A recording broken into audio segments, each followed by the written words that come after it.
Saudara-saudara yang terkasih dalam nama Tuhan Yesus Kristus, selamat pagi. Mari kita beribadah sejenak. Kita menyanyikan buku NDHKBP dari nomor 562 ayat 1 dan 2.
Kasih karunia dan damai sejahtera dari Allah Bapa dan dari Kristus Yesus Tuhan menyertai saudara-saudara. Amin.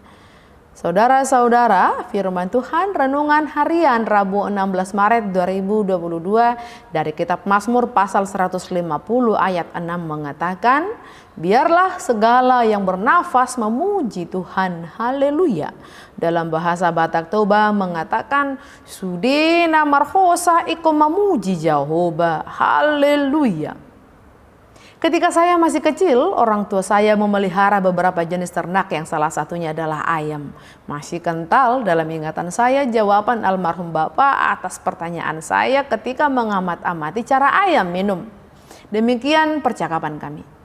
Opa, kenapa ayam ini ketika minum selalu mengangkat kepalanya ke langit? Lalu jawabnya singkat.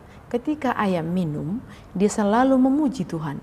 Berapa kali dan berapa banyak dia minum, sebegitu dia berkata, puji Tuhan.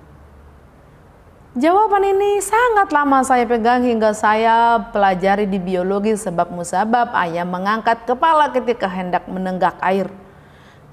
Ayam tidak memiliki lidah yang elastis sebagaimana lidah mamalia yang memiliki gaya dorong ke kerongkongan. Maka ayam harus mengangkat kepala, meluruskan lehernya untuk mempermudah air masuk ke kerongkongan. Mungkin fakta tentang ayam ini orang tua saya tahu.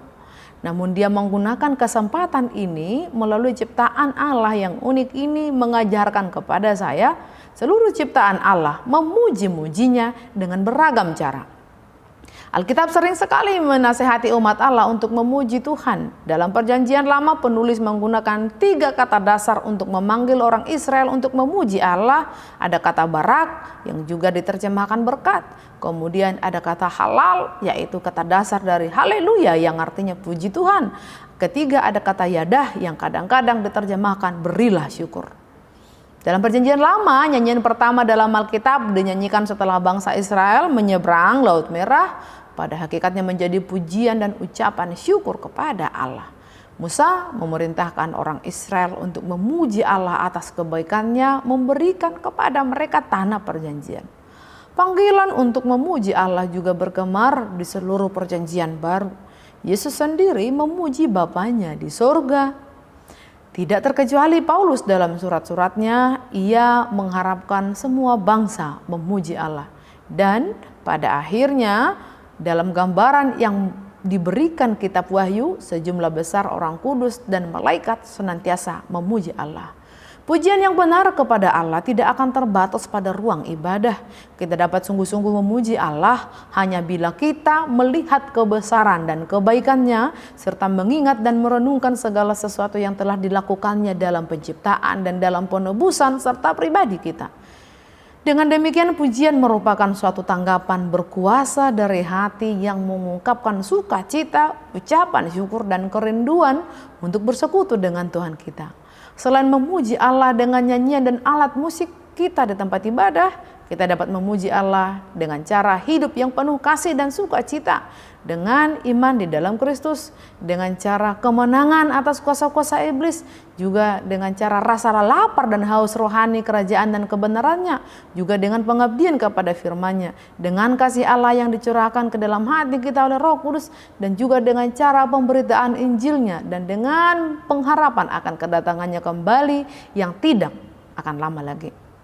Saudara, jika ternak dengan segala keunikannya, benda-benda penerang dengan segala makna dan ukuran serta cahayanya, serta ciptaan Allah lainnya selalu memuji Allah dengan sebagaimana adanya, lantas bagaimanakah cara kita dalam memuji Allah?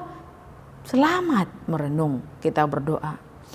Ya Tuhan Allah Bapa kami yang di surga, terima kasih untuk firman-Mu hari ini. Engkau mengingatkan kami bahwa tidak ada alasan bagi kami untuk tidak memuji Engkau. Keterbatasan ekonomi, pendidikan, dan apapun itu tidak boleh menjadi penghalang untuk menaikkan pujian kami kepada Allah di dalam Kristus Yesus. Amin. Kita menyanyikan buku nyanyian HKBP dari nomor 562 ayat 1 dan 2.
Marilah kita berdoa bersama dalam doa Bapa kami. Bapa kami yang di surga, dikuduskanlah nama-Mu, datanglah kerajaan-Mu, jadilah kehendak-Mu di bumi seperti di surga. Berikanlah kami pada hari ini makanan kami yang secukupnya, dan ampunilah kesalahan kami seperti kami juga telah mengampuni orang yang bersalah kepada kami. Dan janganlah membawa kami ke dalam pencobaan, tetapi lepaskanlah kami daripada yang jahat, karena Engkau punya kerajaan dan kekuasaan dan kemuliaan sampai selama-lamanya. Amin. Anugerah Tuhan Yesus Kristus, kasih setia Allah Bapa, dan persekutuan Roh Kudus menyertai saudara-saudara. Amin.